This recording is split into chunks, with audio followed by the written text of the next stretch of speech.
जय हिंद। आज हम पढ़ने वाले हैं क्लास 10th का चैप्टर 2 जिसका नाम है human I and human I of का कलरफुल वर्ल्ड। बहुत अच्छे से समझेंगे। पहले ह्यूमन आई की डिफिनीशन से, उसके डायग्राम से, उसकी एक एक चीज़, उसके बाद कलरफुल वर्ल्ड को भी समझेंगे। तो 2 पार्ट्स में वीडियो होगा, आपको अंत तक बने रहना है और सारी बातें करेंगे जो आपकी बीमारियाँ इससे हो जाती है, कैटरेक्ट प्लस बायोपिया, हाइपरमेट्रोपिया, एस्टिग्मेटिज्म, अब हर चीज़ की बात करेंगे। तो आपको अंत तक रुकना है और पूरा लेक्चर अच्छे से देखना है। पूरा इंग्लिश में होगा लेकिन हम इसको हिंदी में भी आप लोगों को समझाएंगे, ठीक है। लिखा सारा इंग्लिश में लेकिन इसका अनुवाद जो वो आपको हिंदी में भी अच्छे से मिल जाएगा। तो आपको लास्ट तक बने रहना है ना एग्जाम लेजेंस चैनल में। तो देखो ह्यूमन आई में सबसे पहले तो आप डिफिनीशन देखोगे इसकी क्या है। Human I is one of the most valuable and sensitive organ, ठीक है, जो आपको क्या देता है, सेंसेशन ऑफ साइट देता है, ठीक है। और ये हमको इनेबल करता है कि हम अपने ब्यूटीफुल वर्ल्ड को देख सकें, वो भी कलरफुल में, क्योंकि हमको कलर पिक्चर देता है। बहुत जानवर ऐसे हैं जो ब्लैक एंड वाइट ही में जी रहे हैं, उनकी ज़िंदगी ब्लैक एंड वाइट चल रही है, लेकिन हमको ये देता है सेंसेशन ऑफ साइट। क्योंकि हमें पढ़ना भी ह्यूमन आई है तो हम ह्यूमन आई के बारे में बात करेंगे। अगर थोड़ा सा डायग्राम बना लिया जाए ह्यूमन आई का, ठीक, ये आप डिफिनीशन आपको नोट करनी है। ह्यूमन आई का डायग्राम खुद बनाएंगे तो ऐसा बनेगा, ये आपका रहेगा। अब कोई कहेगा ये ऐसी कहाँ दिखती है हमको, तो भाई ये तो तुम बाहर वाला पार्ट देखते हो, अंदर वाला पार्ट कुछ ऐसा ही है, ठीक है। ये ऐसे ये आपका है, ठीक है। देखिए वीडियो चल रहा है ना, बाद में फिर बहुत बार ऐसे दिक्कत हो जाती है। बिल्कुल चल रहा है, ठीक है। तो ये आपका ह्यूमन आई रहता है, ये पूरा गोली रहेगा, ये ऐसा, ठीक है। यहाँ आपकी बहुत सारी चीज़ें होती है। इससे सबसे आगे जो यहाँ पर ये आपका ऐसे, इसको आप लोग कहते हो क्या, आइरिस, इसको आप लोग कहते हो प्यूपिल, हैं। और जिसके अगल बगल होता है इसको हम लोग कहते हैं आइरिस, क्या कहते हैं, आइरिस, ठीक है। अब देखो जो इसको पीछे जो लेंस होता है इसको हम लोग सिंपल सा लेंस ही कहते हैं, कॉन्वेक्स लेंस होता है ना, आपका लेंस है ये, ठीक है। और ये जो इसके ऊपर जो ये जो है चीज़, अभी देखो समझोगे, इसको ऐसे आपको बना लेना है।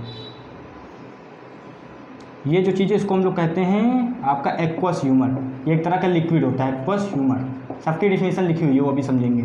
और जो अंदर लिक्विड होता है इसको हम लोग कहते हैं विट्रस ह्यूमर, विट्रस ह्यूमर, ठीक है। इस पहले में गलती ना हो, ठीक है, विट्रस ह्यूमर। ये चीज़ समझ में आई। ये जो होता है इसको हम लोग ऑप्टिक नर्व कहते हैं, ऑप्टिक नर्व। ये चीज़ जो यहाँ रहती है इसको हम लोग क्या कहते हैं, रेटिना कहते हैं, रेटिना, जहाँ इमेज फॉर्म होती है, अभी सब पढ़ेंगे, ठीक है। और आपका क्या बचा है इसमें, ये चीज़ बुझिए, यहाँ पर जो इसको लेंस को जो है जो एडजस्ट करती है उनको हम लोग कहते हैं सिलेरी मसल्स, सिलेरी मसल्स, ठीक है। आ रहा है यहाँ तक, हम बोल तो रहे हैं सिलेरी मसल्स, ठीक है। अब इसके बाद क्या आपका सिलेरी मसल्स होगा, ठीक है। कॉर्निया, कॉर्निया होता है ये जो पार्ट होता है यहाँ का, इसी को हम लोग कहते हैं कॉर्निया, कॉर्निया, अभी सब पढ़ेंगे अच्छे से। कॉर्निया हो गई। अब देखो इसमें क्या बचा, ये आपके सारे पार्ट इसमें हो गए लगभग ना, ठीक है।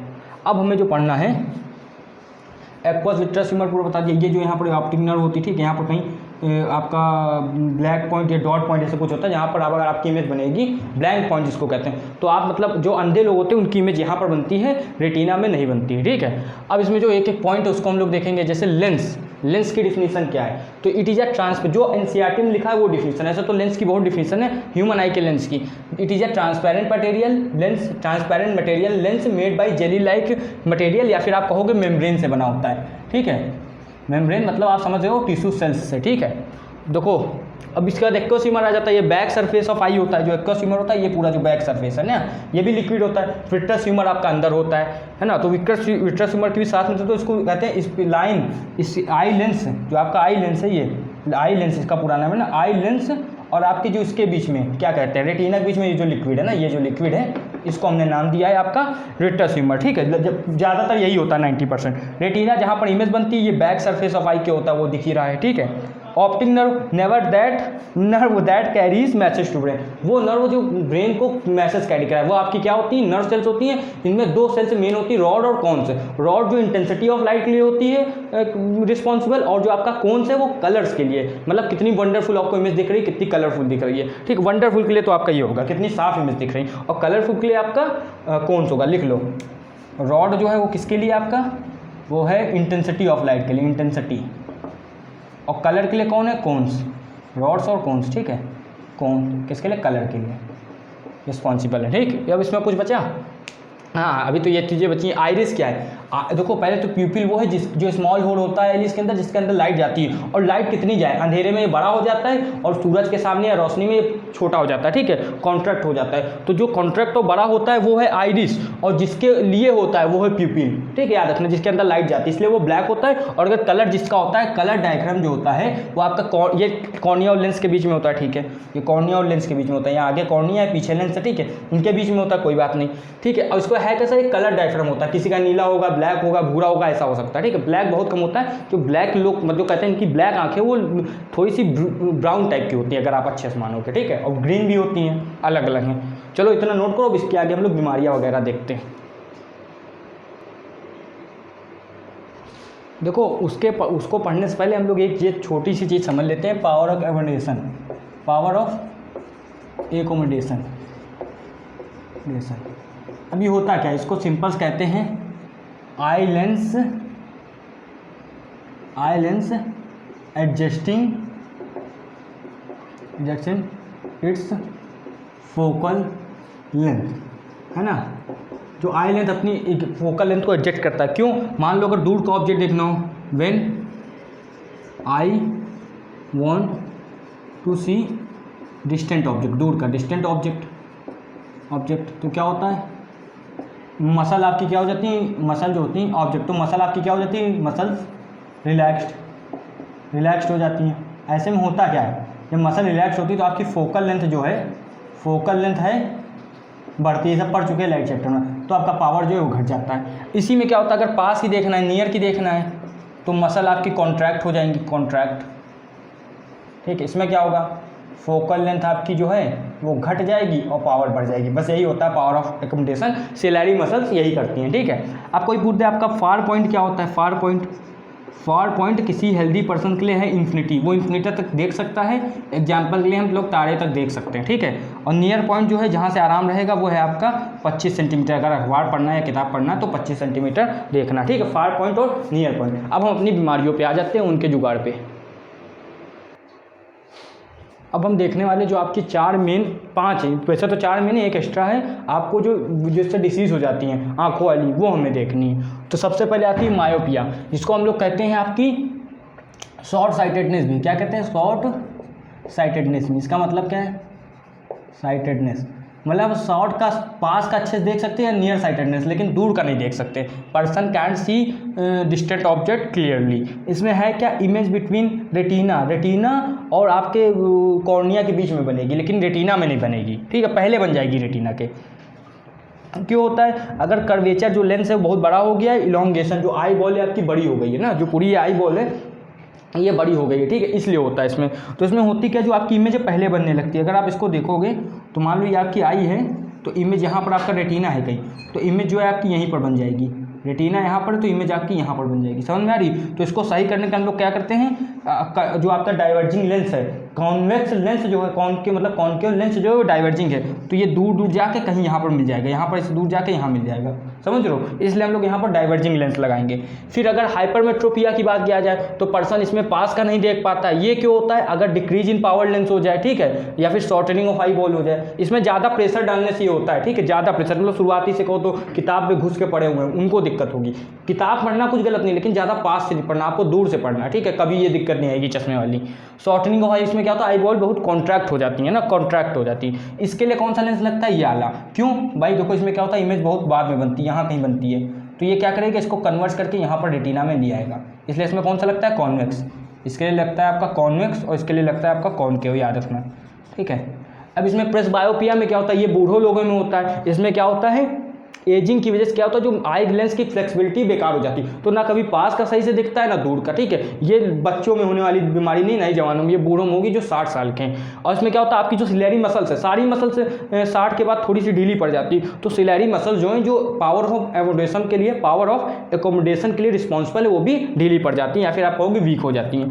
कैटरेक्ट क्या होता है, गलत लिखा है, कैटरेक्ट आपकी वो बीमारी होती है जिसको हम लोग हिंदी में कहते हैं मोतियाबिंद। इसमें क्या होता है, जो आपका लेंस है वो मिल्की क्लाउडी बन जाता है, और ये एक ऐसा केस है जिसमें पर्सन पार्शियल या फिर टोटल लॉस ऑफ साइट जिसके हो जाता है, मतलब टोटल अंधा जिसको आप कह सकते हो, ब्लाइंड हो सकता है इसमें, ठीक है। आपसे पूछेंगे किस बीमारी में टोटल अंधा हो सकता है, तो ये है, ठीक है,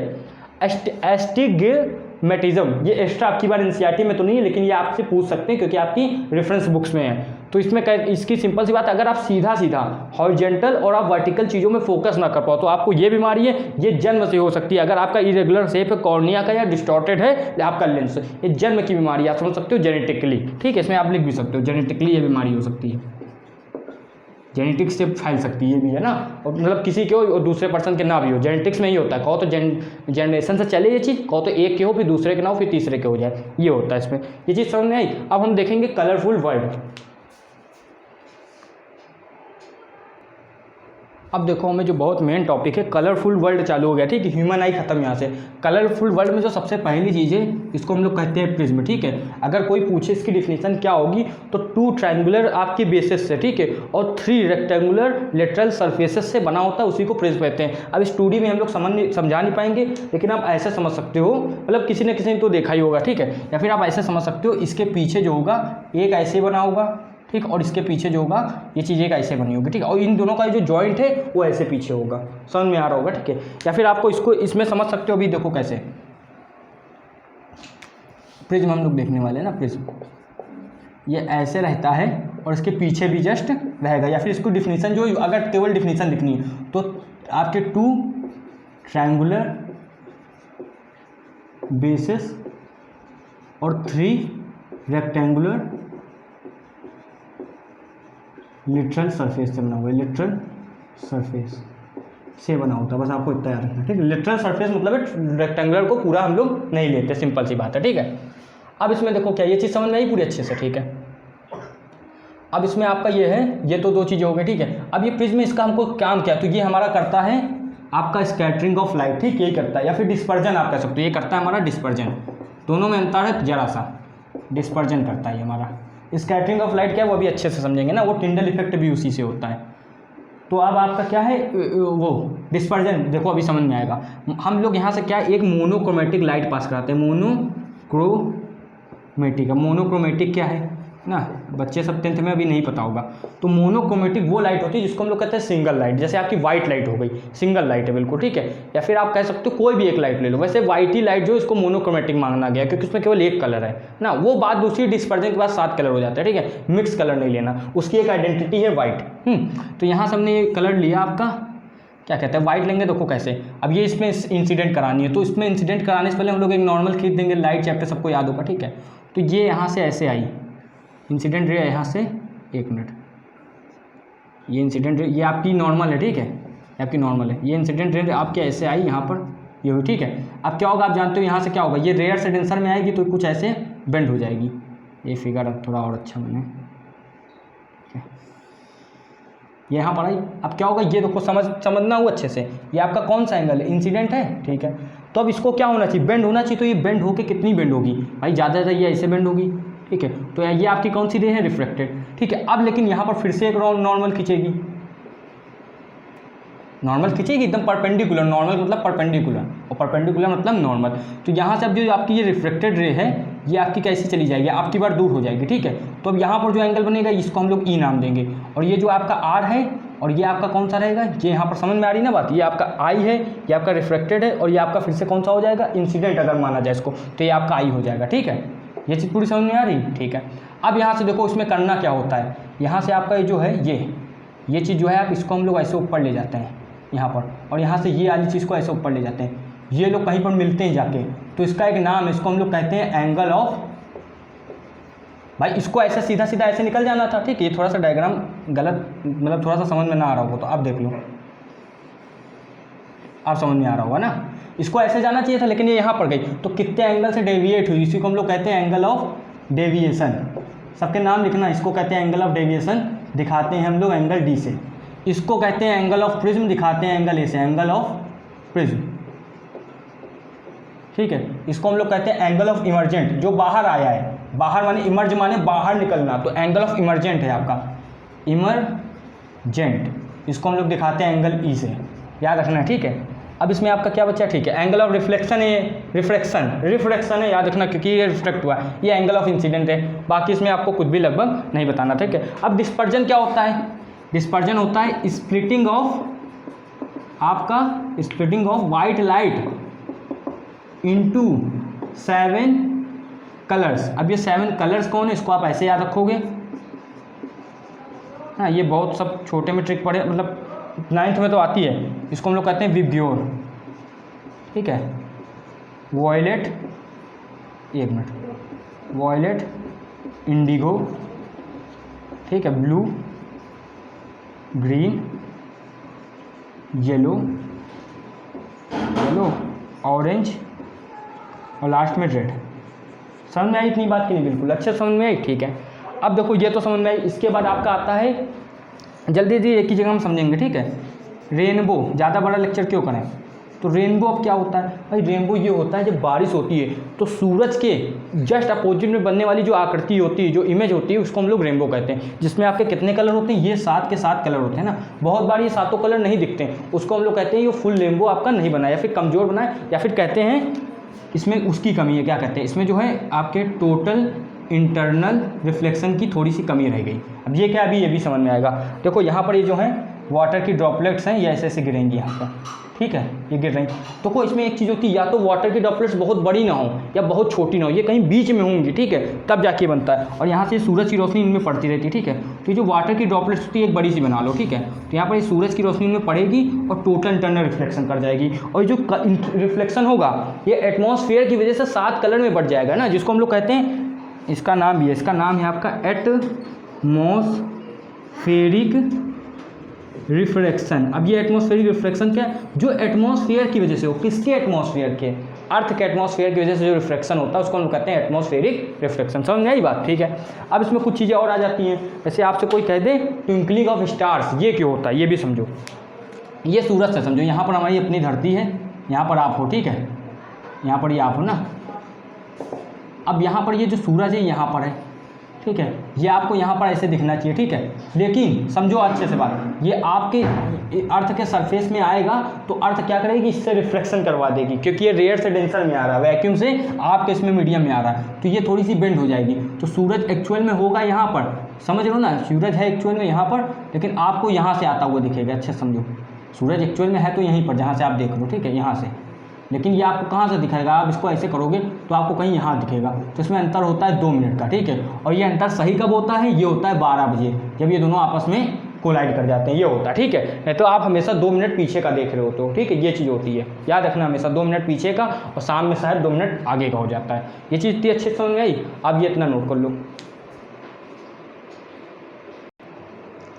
तो हम लोग देख लेंगे स्कैटरिंग ऑफ लाइट क्या होती है, ठीक है। स्कैटरिंग ऑफ लाइट ये होती है आपकी, स्कैटरिंग ऑफ लाइट ये होती है, देखो अगर पार्टिकल की जो वेवलेंथ है, पार्टिकल जानते हो आप पार्टिकल की वेवलेंथ होती है, वो पार्टिकल की वेवलेंथ किससे मैच हो जाए, जो आपके लाइट है, लाइट जिस कलर की उसके वेवलेंथ के अगर मैच हो जाए, है ना, वेवलेंथ से मैच हो जाए, मतलब स्मॉल पार्टिकल्स हो, ठीक है, जिसको सस्पेंडेड पार्टिकल भी कहेंगे, तो आपका क्या होता है उसमें स्कैटरिंग हो जाता है। स्कैटरिंग क्या होता है, मान लो इसमें लाइट लाई तो इसने 7 अलग अलग कलर में इसको बिखेर दिया, ठीक है। लेकिन ये स्कैटरिंग होना मतलब हमेशा नहीं होगी, ठीक है। जब आपका पार्टिकल उसके अनुकूल होगा, उसके सही होगा, किसके, लाइट जो कलर है लाइट का उसके, जैसे आपने सुना होगा टिंडल इफेक्ट। टिंडल इफेक्ट क्या होता है, टिंडल इफेक्ट ये होता है, मान लीजिए आपने कहीं ये बाल्टी, इसमें आपने सस्पेंडेड पार्टिकल रख दिया, मतलब शक्कर वक्कर मिला के रख दिया, ठीक है, तो क्या होगा, इसमें जब लाइट आएगी तो ये आपको पार्टिकल में दिखेगी, ठीक है। या फिर मान लो कोई अंधेरे कमरे में आपने होल कर दिया तो आपको ऐसे ऐसे पार्टिकल दिखते हैं, वो भी आपका कौन सा होता है, टिंडल इफेक्ट। मान लो यहाँ पर होल है और सूरज की रोशनी आ रही है, तो क्या होता है, आपको दिखते होंगे, ठीक है। मान लो इसे पूरा अंधेरा कमरा है, सूरज की रोशनी आ रही है वहाँ पर,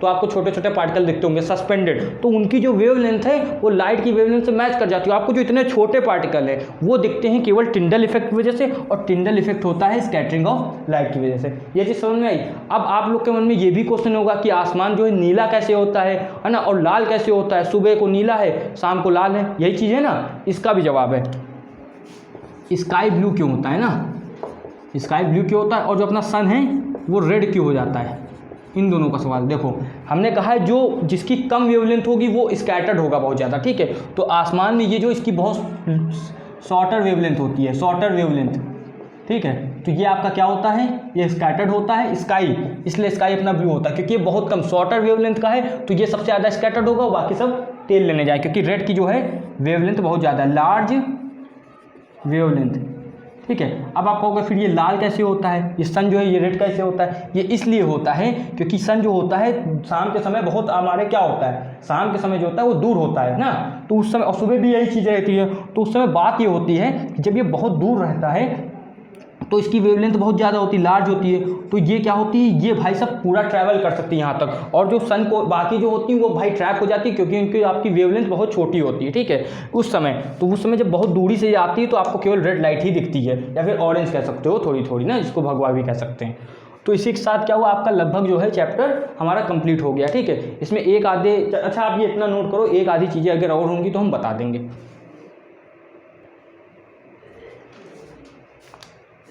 देखो ये टिंडल इफेक्ट भी हो गया आपका, लगभग हम लोगों ने आज क्या क्या पढ़ा ये थोड़ा सा समझ लेना, ठीक है। पहले तो हमने ह्यूमन आई पढ़ ली आपकी, ना लैब चैप्टर लगभग पूरा कंप्लीट ही हो चुका है, ये आपको नोट करना था, ठीक है, इसीलिए स्टॉप मतलब नोट कर लिया ना, इसलिए हम सामने से हट गए थे।